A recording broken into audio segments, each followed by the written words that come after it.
আমি এখানে গত মার্চ মাসের 23 তারিখ জয়েন করেছি। জয়েন করে দেখেছি যে একটা এই ওয়েট ব্রিজ নষ্ট আছে, এখানে দুটো ওয়েট ব্রিজ আছে।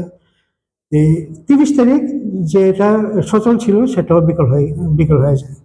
আমরা সঙ্গে সঙ্গে এই পুরো ব্যাপারটা আমাদের ট্রান্সপোর্ট ডিপার্টমেন্টে জানিয়েছি 31 তারিখ, যে এটা মেরামত করতে কিছু টাকা লাগবে। সেই মোতাবেক আমরা টাকা চেয়ে আমাদের এই চিঠি দিয়েছি, যাতে টাকা পেলে আমরা সেটাকে মেরামত করে সচল করতে পারি। কিন্তু রিপ্লাই না আসাতে আমরা পুনরায় 7/4 মানে 7 এপ্রিল মাসের 7 তারিখ আবার একটা রিমাইন্ডার দিয়েছি ট্রান্সপোর্ট ডিপার্টমেন্টে ফর নেসেসারি অ্যাকশন।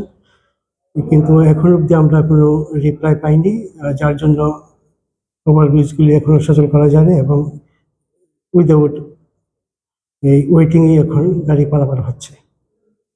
গত বছর এই চুলাইবাড়ি গেটে আমাদের টার্গেট দেওয়া হয়েছিল 7 কোটি টাকা।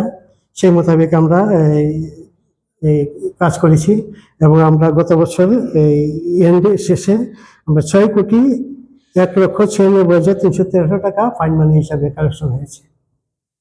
ডিপার্টমেন্টে জানিয়েছি, এখন পরবর্তী পদক্ষেপ ডিপার্টমেন্ট থেকে করা হবে।